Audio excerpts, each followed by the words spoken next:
Hey guys, this is John from US Dash Camera. Today I got a review on the DDPAI Z40. Now this was sent to me for review by DDPAI, so I'd like to thank them for sending this review unit out. Now I am going to be giving this camera away, so stay tuned to the end of the video and I will explain how you can enter to win this camera. I wanted to point out that there are two different versions of this camera. I received just the single channel version, but there is a 2-channel version. Now the basics of this camera is it does have a Sony IMX335 image sensor, which allows it to have 3K resolution or 1944p, and that's sort of a weird resolution, which I'll talk about later. There is built-in GPS and Wi-Fi, and there is a Wi-Fi app also for you to change your settings or view files and copy files to your phone. It has all of the basic functions of a dash camera that you would expect. Currently on Amazon it is $90. The 2-channel version I believe is $120, and I think there is a coupon for an additional $15 off currently. I'll provide links down in the description to where you can purchase this on Amazon, including the 2-channel version, if you are interested in purchasing this camera. So this camera is a pretty basic unit. It has a small screen on one side with a couple buttons. When the screen is on, you will see that what each of those buttons do. The lens swivels up and down. This is very similar to the very popular Blackvue A119. People typically call this a wedge-shaped design. So this is where it's going to mount onto, and you'll stick this onto your windshield. And if you want to remove it, you just lift it up like that. Now, one thing I will say I didn't really like is this adhesive is gray. So when you see the camera on your windshield, it is quite noticeable. You can see it next to my Blackvue camera and a Blackvue A119. The gray is just very visible and makes it stick out quite a bit.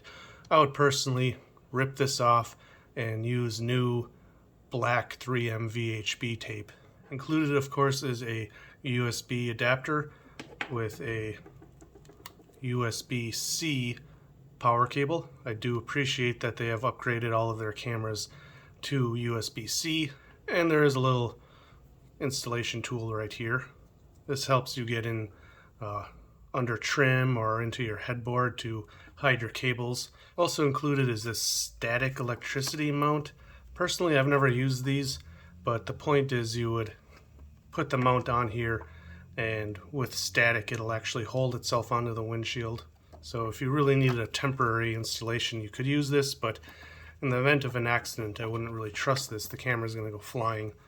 So in regards to the video quality, as I said before, 1944p is sort of a weird resolution.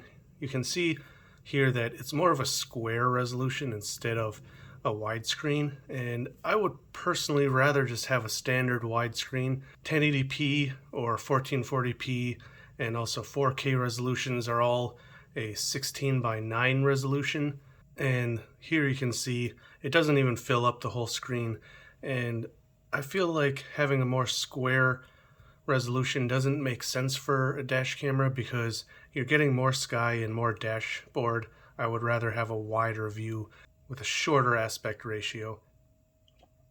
If you'd prefer to have more recording time, you could switch to 1080p, and that'll give you the 16:9 resolution also. Overall, the video quality of this camera is acceptable. I think it's going to be satisfactory for anyone looking for a camera under $100. But if you're in the market for a camera around $100, I would highly recommend checking out their 4K camera. I did a review on this about a month and a half ago, and I would much prefer that 4K camera. I think the design is much sleeker, much more hidden behind your mirror, and I think it's worth the upgrade. I'll provide a link down in the description to that review and a Amazon link if you're interested in purchasing that one instead. Now with a Wi-Fi app, of course, you're going to have a lot of the typical settings such as your dash camera configuration, your resolution, DDPAI's app is pretty unique because they put a lot of effort into it to make it seem more of like a social app. You can share your video files to the DDPAI community, or you can upload your clips directly to social media such as Facebook. The app itself has a unique way of saving files where you actually can capture and cut down your clips from the app directly. You don't have to take individual 1 or 3 minute clips off the memory card. Some people might prefer this. I personally prefer just sticking the memory card into my computer and copying the files over, but if you don't have a computer or you're more about sharing on social media directly from the app, then you might really like this. It even has the option to add music. So the app, like all of the other DDPAI cameras, is pretty well developed and probably one of the highlights of this camera. One thing I will point out is in my footage you'll see that the GPS was not working. I didn't even realize that until I captured most of my video files that I wanted to use for this review. And then when I noticed it, I checked for a firmware update, and what's nice is you can do a firmware update from your phone and send it directly to the camera wirelessly.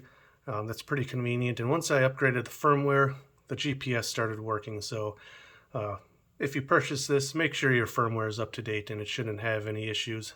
Overall, guys, I think this camera is a decent camera, but it's not my favorite one out there at this price point.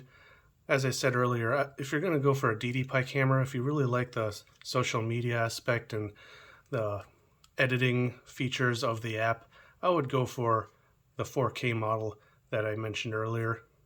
If you want the best video quality, I would definitely recommend checking out Viafo, but you're going to be paying a little bit more for those cameras like the A119 V3, but if video quality is more important to you, then that's going to be a better option. Now, one other last feature I wanted to bring up is it does have a parking mode, but it's not very advanced. It's not like Blackvue or Thinkware or some Viafo cameras that have buffered automatic parking mode. What that means is with those cameras and their advanced parking mode, it goes into a lower power state function. When your engine is off, it'll detect that with the hardwiring kit. And then once it detects motion or an impact, it saves 10 seconds prior to that trigger and 20 seconds after. Where this one is just a pretty standard parking mode where it has to be hardwired or connected to an always-on power source.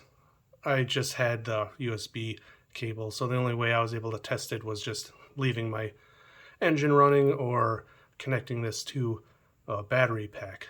When it senses an impact, it'll start recording, but again, it's not that advanced. If you are very interested in protecting your car while parked from hit and runs, I would definitely look at something with an automatic parking mode. But for something that's just for recording your daily commutes, this is definitely an acceptable camera. Most cameras don't have those more advanced parking mode features anyways. So guys, I hope this video was helpful. If it was, I'd appreciate it if you hit like and subscribe. And of course, to enter to win this camera, all you got to do is leave a comment down below. You can say anything you want. You can say why you want a dash camera. I'll use a random comment picker, and I will reply to that person's comment with my email information where they can reach out to me, and I will be able to send this unit out to them. So as usual, drive safe. Thanks for watching, and I'll see you next time.